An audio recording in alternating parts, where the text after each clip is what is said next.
Welcome to our channel electrical Guru Tamil.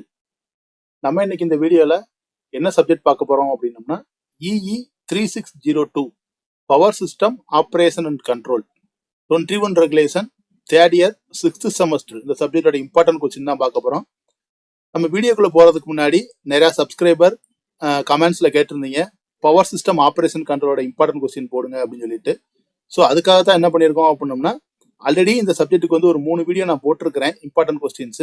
So அதை வந்து கொஞ்சம் இம்ப்ரூவ் பண்ணி தான் என்ன பண்ணியிருக்கோம் அப்படின்னம்னா இந்த வீடியோ வந்து கொண்டு வந்து உங்களுக்கு நாங்கள் கொடுத்துருக்கோம். சரிங்களா? ஸோ வீடியோவை ஸ்கிப் பண்ணாமல் ஃபுல்லாக பாருங்க. ஓகேங்களா? ஸோ இன்னொன்று அதுக்கு முன்னாடி வந்து இந்த சப்ஜெக்டோட நேச்சர் பார்த்தீங்க அப்படின்னம்னா இதை வந்து ப்ராப்ளமும் கேட்கலாம் இந்த சப்ஜெக்ட்ல வந்து. ஸோ தியரியும் கேட்கறதுக்கு நிறைய வாய்ப்பு இருக்கு. அதனால உங்களுக்கு என்ன பண்ணியிருக்கேன் அப்படின்னம்னா நான் இதில் தியரியை மட்டும் தான் கான்சன்ட்ரேட் பண்ணி உங்களுக்கு நான் சொல்லியிருக்கேன். இந்த சப்ஜெக்ட்ல இருக்கிற ப்ராப்ளம்ஸ் எல்லாமே வந்து நம்ம சேனல்ல வந்து ஒர்க்டு எக்ஸாம்பிள்ஸ் தான் நம்ம போட்டிருக்கோம். ஓகேங்களா? உங்களுக்கு தேவை அப்படின்னம்னா சேனல்ல போய் பாருங்க, கண்டென்ட்ல இருக்கும். ஸோ அது வந்து உங்களுக்கு யூஸ்ஃபுல்லா இருக்கும். ஓகேங்களா? ஸோ வாங்க வீடியோக்குள்ள போயிடலாம். So first unit 1. இந்த யூனிட் 1 பாத்தீங்க அப்படின்னம்னா கண்டிப்பா ஒரு சாய்ஸ் வந்து ப்ராப்ளமா இருக்கிறதுக்கு நிறைய வாய்ப்பு இருக்கு. ஓகேங்களா? ஸோ நீங்க வந்து ப்ராப்ளம் நல்லா போடக்கூடிய ஸ்டூடெண்ட் அப்படின்னம்னா அந்த problem load curve, low duration curve, maximum demand, connected load, diversity factor இதெல்லாம் கண்டுபிடிச்சிருப்பாங்கல்ல. அந்த ப்ராப்ளம் வந்து கண்டிப்பா நீங்க என்ன பண்ணிக்கோங்கன்னா போட்டு வச்சு பார்த்துக்கோங்க. கண்டிப்பா அது கேட்கறதுக்கு நிறைய வாய்ப்பு இருக்கு. அதை தவிர்த்து தான் நான் என்ன பண்ணியிருக்கேன் அப்படின்னம்னா தியரி கொஸ்டின் கொடுத்துருக்கேன். ஓகேங்களா? ஸோ ஃபர்ஸ்ட் கொஸ்டின் பார்த்தீங்கன்னா necessity of voltage and frequency regulation. ஓகேங்களா? வோல்டேஜ் ரெகுலேஷன், ஃப்ரீக்வன்சி ரெகுலேஷன் வந்து எதுக்காக யூஸ் ஆகுது அப்படின்னு சொல்லி கொஸ்டின் இருக்கும். அதை படிச்சுக்கோங்க. இன்னொன்று பார்த்தீங்கன்னா இந்த சப்ஜெக்ட்டுக்கு வந்து நான் ஸ்டடி மெட்டீரியல் உங்களுக்கு நான் கொடுத்துருக்கேன். இங்க எந்தெந்த கொஸ்டின்லாம் நான் இம்பார்ட்டன் சொல்லிட்டு லிஸ்ட் பண்ணியிருக்கணும் அதுக்குண்டான மெட்டீரியல் எல்லாமே டிஸ்கிரிப்ஷன்ல லிங்க்ல இருக்கு. ஓகேங்களா? அதை நீங்க டவுன்லோட் பண்ணி நீங்க என்ன பண்ணிக்கலாம் அப்படின்னம்னா பயனடைஞ்சுக்கலாம். ஓகேவா? ஸோ நெக்ஸ்ட் கொஸ்டின் பாத்தீங்கன்னா what is load forecasting and discuss the computational method. Load ஃபோர்காஸ்டிங்னா என்ன, அதை எப்படிலாம் வந்து கம்ப்யூட் பண்றாங்கன்னு இருக்கு. இதுக்கு மெட்டீரியல் வந்து பிபிடில இருக்கும். இந்த பிபிடி உங்களுக்கு நான் என்ன பண்றேன் அப்படின்னம்னா டிஸ்கிரிப்ஷன்ல லிங்க்ல கொடுக்குறேன். ஓகேங்களா? நெக்ஸ்ட் பாத்தீங்கன்னா பவர் சினாரியோ இன் இந்தியா. ஓகேங்களா? இதுவும் பிபிடில ரெஃபர் பண்ணுங்க, சிம்பிள் கொஸ்டின் தான். நெக்ஸ்ட் பாத்தீங்கன்னா requirement of good power system. ஓகேங்களா? ஸோ ரொம்ப ரொம்ப இம்பார்ட்டன்ட் கொஸ்டின். 8 மார்க்ல கேட்கறதா இருந்தா கண்டிப்பா என்ன பண்ணுவாங்கன்னா இந்த கொஸ்டின்லாம் கேட்பாங்க. ஓகேங்களா? அடுத்து பாத்தீங்கன்னா basics PF and qV control loops. ஓகேங்களா? ரொம்ப ரொம்ப இம்பார்ட்டன்ட் கொஸ்டின். ரிப்பீட்டடா மாத்தி மாத்தி கேட்கக்கூடிய கொஸ்டின் தான். ஓகேங்களா? நம்ம சேனலை கண்டினியூஸா பார்த்துட்டு இருக்க ஸ்டூடெண்ட்டுக்கு தெரியும் நம்ம ஒரு யூனிட்லயுமே வந்து 3 கொஸ்டின் அல்லது 4 கொஸ்டின் தான் கொடுப்போம். ஓகேங்களா? பட் இந்த சப்ஜெக்ட்ல இந்த யூனிட்ல ஏன் நம்ம 5 கொஸ்டின் கொடுக்குறோம் அப்படின்னம்னா ஆல்ரெடி நான் சொல்லிட்டேன் ஒரு சாய்ஸ் வந்து ப்ராப்ளமா இருக்கிறதுக்கு ரொம்ப வாய்ப்பு இருக்கு. ஓகேங்களா? ஸோ ப்ராப்ளம் ஒமிட் பண்ணிட்டு நம்ம படிக்கணும் அப்படின்னம்னா ஸோ இத்தனை கொஸ்டின் படிச்சா மட்டும் தான் நம்மளால என்ன பண்ண முடியும், அந்த கொஸ்டின் வந்து அட்டன் பண்ண முடியும். மேக்ஸிமம் ஸ்பிளிட் அப் இருக்கிறதுக்கு நிறைய வாய்ப்பு இருக்கு. ஓகேங்களா? ஸோ ஸ்பிளிட் அப்ல வந்து உங்களுக்கு கொஸ்டின் 6, 7 அப்படி மாத்தி கேட்கலாம். அதுக்காக நான் இவ்வளவு கொஸ்டின் கொடுத்துருக்கேன். எல்லாமே வந்து சிம்பிள் கொஸ்டின் தான். ஸோ நீங்க ரெஃபர் பண்ணுங்க, ஈஸியா உங்களால படிக்க முடியும். ஓகேங்களா? நெக்ஸ்ட் பாத்தீங்கன்னா யூனிட் 2. யூனிட் 2ல பாத்தீங்கன்னா ஃபர்ஸ்ட் கொஸ்டின் வந்து ஸ்பீட் கவர்னிங் மெக்கானிசமோட டிரான்ஸ்ஃபர் ஃபங்க்ஷன் பிளாக் டயக்ராம். ஓகேங்களா? கண்டிப்பா அது படிச்சுட்டு தான் போகணும். ரொம்ப ரொம்ப இம்பார்ட்டன்ட் கொஸ்டின்.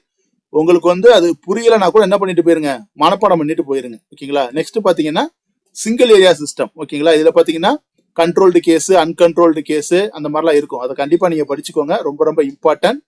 ஸ்டாட்டிக், டைனமிக்னு இருக்கும். எல்லாமே படிச்சுதான் ஆகணும். ஓகேங்களா? சில டைம்ல உங்களுக்கு வந்து ஸ்பெசிபிக்கா கேட்பாங்க. அப்படி ஸ்பெசிபிக்கா கேட்கும்போது நீங்க அதை மட்டும் எழுதிக்கலாம். ஓகேங்களா? நெக்ஸ்ட் பாத்தீங்கன்னா 2 ஏரியா சிஸ்டம். இந்த 3 கொஸ்டின் படிச்சுட்டு போனீங்கன்னா கம்பல்சரியா நீங்க உங்களால என்ன பண்ண முடியும் அப்படின்னா ஒரு கொஸ்டின் எழுத முடியும். அதுக்கு சாய்ஸ் பாத்தீங்கன்னா மேக்ஸிமம் சிங்கிள் ஏரியால ப்ராப்ளமோ அல்லது 2 ஏரியால ப்ராப்ளமோ கேட்கலாம். ஓகேங்களா? ப்ராப்ளம் வந்து கம்பல்சரியான்னு கேட்டீங்க அப்படின்னம்னா கம்பல்சரியா ப்ராப்ளம் கேட்கணும் அவசியம் கிடையாது. ரெண்டுமே தியரியும் கேட்கற கூட வாய்ப்பு இருக்கு. பட் மோஸ்ட் ப்ராபபிலி ஒரு சாய்ஸ் வந்து ப்ராப்ளம் இருக்கிறது தான் நிறைய சான்ஸ் இருக்கு. ஓகேங்களா? ஸோ நெக்ஸ்ட் பாத்தீங்க அப்படின்னம்னா யூனிட் 3 ரொம்ப சிம்பிள் யூனிட் தான். இதுல ப்ராப்ளம் கேட்கறதுக்கு வாய்ப்பு ரொம்ப ரொம்ப கம்மி. ஃபர்ஸ்ட் பாத்தீங்கன்னா ஆட்டோமேட்டிக் வோல்டேஜ் ரெகுலேட்டரோட பிளாக் டயக்ராம். இது எப்படி கேட்பாங்க அப்படின்னா பிரஷ்லெஸ் எக்ஸிடேஷன் கேட்பாங்க. ஓகேங்களா? கண்டிப்பா இதை படிச்சுக்கோங்க. நெக்ஸ்ட் பாத்தீங்கன்னா வோல்டேஜ் கண்ட்ரோல் மெத்தட்ஸ் அல்லது methods of reactive power injection. இதுல என்ன பாத்தீங்கன்னா சண்ட் கெப்பாசிட்டர், சீரிஸ் கெப்பாசிட்டர் அந்த மாதிரிலாம் வரும். அப்புறம் பாத்தீங்க அப்படின்னா tap changing transformer, booster transformer எல்லாமே இருக்கும். ஓகேங்களா? எல்லாத்தையும் படிச்சுக்கோங்க. சில சமயங்கள்ல ஏதாச்சும் ஒரு டாபிக்கை மட்டும் கேட்கறது கூட வாய்ப்பு நிறைய இருக்கு. நெக்ஸ்ட் பாத்தீங்கன்னா explain the operation and characteristics of STATCOM. STATCOM எப்படி ஒர்க் ஆகுது, அதோட கேரக்டரிஸ்டிக்ஸ் என்ன படிச்சுக்கோங்க. இம்பார்ட்டன்ட் கேட்கலாம். நெக்ஸ்ட் பாத்தீங்கன்னா அதே மாதிரி operation and characteristics of SVC ஓகேங்களா, இதுவும் படிச்சுக்கோங்க. கேரக்டரிஸ்டிக்ஸும் படிச்சுக்கோங்க, ஆபரேஷனும் படிச்சுக்கோங்க. ஓகேவா? அதே மாதிரி பாத்தீங்கன்னா ஒரு அட்வான்டேஜ் டிஸ்அட்வான்டேஜ் படிச்சுக்கோங்க. 2 மார்க்ல வரும். நான் இதுக்குன்னு தனியா 2 மார்க் வீடியோ நான் போடல. ஓகேங்களா? மேக்ஸிமம் நீங்க இதை படிச்சாலே உங்களுக்கு வந்து 2 மார்க்ஸ் வந்து நிறைய வந்து கவர் ஆயிரும். வேணா இம்பார்ட்டன்ட் 2 மார்க்ஸ் என்னென்ன இருக்குன்றத உங்களுக்கு என்ன பண்றேன் நான் டிஸ்கிரிப்ஷன் லிங்க்ல கொடுக்குறேன், படிச்சுக்கோங்க வித் ஆன்சர். யூனிட் 4 பாத்தீங்கன்னா ஃபார்வர்ட் டைனமிக் ப்ரோக்ராமிங், ஒரு ஃப்ளோ சார்ட் போட்டு எக்ஸ்பிளைன் பண்ணியிருப்பாங்க. ரொம்ப ரொம்ப இம்பார்ட்டன்ட் கொஸ்டின். நெக்ஸ்ட் பாத்தீங்கன்னா கன்ஸ்ட்ரைன்ஸ் இன் யூனிட் கமிட்மெண்ட், ரொம்ப ரொம்ப எக்ஸ்பெக்ட் பண்ணக்கூடிய கொஸ்டின், ஈஸியா இருக்கும். ஓகேங்களா? Must and constrain, thermal constrain அந்த மாதிரிலாம் இருக்கும், கண்டிப்பா படிச்சுக்கோங்க. நெக்ஸ்ட் பாத்தீங்கன்னா procedure to solve priority list method, இந்த ப்ரியாரிட்டி லிஸ்ட் மெத்தடை சால்வ் பண்றதுக்கு என்னென்ன ப்ரொசீஜர் இருக்குன்னு கொடுத்துருப்பாங்க, படிச்சுக்கோங்க, யூஸ்ஃபுல்லா இருக்கும் உங்களுக்கு. இதுல ப்ராப்ளம் கேட்டால் உங்களால ஈஸியா சால்வ் பண்ண முடியும். ஓகேங்களா? நெக்ஸ்ட் பாத்தீங்க அப்படின்னம்னா optimal operation with and without loss, அந்த ஒரு ஃப்ளோ சார்ட் போட்டு உங்களுக்கு என்ன பண்ணிருப்பாங்கன்னா வித் லாஸ்க்கு ஒரு ஃப்ளோ சார்ட் அல்காரிதம் இருக்கும், வித்தவுட் லாஸ்க்கு ஒரு ஃப்ளோ சார்ட் அல்காரிதம் இருக்கும். கண்டிப்பா படிச்சுக்கோங்க, கேட்பாங்க. நெக்ஸ்ட் பாத்தீங்கன்னா பேஸ் பாயிண்ட் அண்ட் பார்ட்டிசிபேஷன் மெத்தட்னா என்னன்னு கேட்பாங்க. ஓகேங்களா?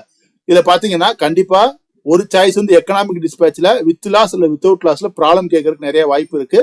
அப்புறம் உங்களுக்கு வந்து யூனிட் கமிட்மெண்ட்ல வந்து தியரி கண்டிப்பா கேட்டுருவாங்க. ஓகேங்களா? சோ எதையுமே சாய்ஸ்ல விடாதீங்க, கண்டிப்பா படிச்சுட்டு போங்க. அப்பதான் உங்களால என்ன பண்ண முடியும்னா ப்ராப்ளம் இல்லாம தியரியில உங்களால ஆன்சர் பண்ண முடியும். நெக்ஸ்ட் யூனிட் 5 பாத்தீங்கன்னா ப்ராப்ளம் கேட்கறதுக்கு வாய்ப்பு கிடையாது. சோ கொடுத்துருக்க கொஸ்டினை தரவா படிச்சுட்டு போயிருங்க. ஃபர்ஸ்ட் பாத்தீங்கன்னா ஸ்கேடா, ஓகேங்களா, கண்டிப்பா கேட்பாங்க. ரிமோட் டெர்மினல் யூனிட், மாஸ்டர் யூனிட்லாம் பத்தி எழுதுற மாதிரி இருக்கும், படிச்சுக்கோங்க. நெக்ஸ்ட் பாத்தீங்கன்னா various operating state of power system, ஓகேங்களா, அல்லது ஸ்டேட் டிரான்சிஷன் டயக்ராம்னு கேட்பாங்க. ஓகேங்களா? சோ ரொம்ப ரொம்ப ரொம்ப important question. Normal state, alert state அந்த மாதிரிலாம் நிறைய இருக்கும், கண்டிப்பா படிச்சுக்கோங்க, கண்டிப்பா கேட்பாங்க. நெக்ஸ்ட் பாத்தீங்கன்னா need for computer control in power system, கம்ப்யூட்டரோட பங்கு என்ன நம்மளோட பவர் சிஸ்டம்ல, கண்டிப்பா கேட்பாங்க, 8 மார்க்ல கூட கேட்கலாம். நெக்ஸ்ட் பாத்தீங்கன்னா functions of energy control centre, ஓகேங்களா, இப்ப சமீப காலமா இந்த கொஸ்டின் கொஞ்சம் நிறைய கேட்டுட்டு இருக்காங்க, படிச்சுக்கோங்க. நெக்ஸ்ட் பாத்தீங்கன்னா வெயிட்டட் லீஸ்ட் ஸ்கொயர் எஸ்டிமேஷன் வந்து ஒரு 8 மார்க்ல கேட்கறதுக்கு உங்களுக்கு வந்து வாய்ப்பு இருக்கு. ஓகேங்களா? ரொம்ப ஒரு 2 பேஜஸ் தான் இருக்கும், படிச்சுக்கோங்க. ஓகேங்களா? இன்னொன்னு ஒரு இம்பார்ட்டன்ட் டிப் என்ன அப்படின்னம்னா இதுல மேக்ஸிமம் நீங்க படிச்ச கொஸ்டின் தான் உங்களுக்கு எக்ஸாம்ல வரும். அதனால நீங்க ரொம்ப எழுதி என்ன பண்ணாதீங்க அப்படின்னா டைம் வேஸ்ட் பண்ணாதீங்க. ஓகேங்களா? உங்களுக்கு பாத்தீங்கன்னா செகண்ட் யூனிட்ல இருக்க கொஸ்டின்லாம் வந்து ரொம்ப டைம் எடுக்கும் எழுதுறதுக்கு. அதனால என்ன பண்ணுங்கன்னா அந்த கொஸ்டின் தெரிஞ்ச கொஸ்டினாவே இருந்தாலும் கொஞ்சம் பின்னாடி எழுதுறதுக்கு நீங்க ட்ரை பண்ணுங்க. நீங்க உங்களால என்ன பண்ண முடியும், டைமுக்குள்ள எல்லாமே எழுத முடியும். ஓகேங்களா? சோ எல்லா மெட்டீரியல் 2 மார்க் வித் ஆன்சர் எல்லாமே உங்களுக்கு நான் என்ன பண்றேன் அப்படின்னம்னா டிஸ்கிரிப்ஷன்ல லிங்க்ல கொடுக்குறேன். சோ அது நீங்க என்ன பண்ணுங்க அப்படின்னா டவுன்லோட் பண்ணி படிங்க. கண்டிப்பா வந்து எதையும் சாய்ஸ்ல விடாதீங்க. 2 மார்க் நல்லா தெரிஞ்ச கொஸ்டினுக்கு ஆன்சர் பண்ணுங்க, நல்ல மார்க் ஸ்கோர் பண்ணலாம். ஓகேவா? சோ வேற எதுவும் சப்ஜெக்ட்டுக்கு உங்களுக்கு வந்து இம்பார்ட்டன்ட் கொஸ்டின் வேணும்னா கமெண்ட் செக்ஷன்ல சொல்லுங்க, கண்டிப்பா அந்த கொஸ்டின் நம்ம என்ன பண்ணலாம், ஒர்க் அவுட் பண்ணி போடலாம். Okay, all the best students, நல்ல எக்ஸாம் எழுதுங்க.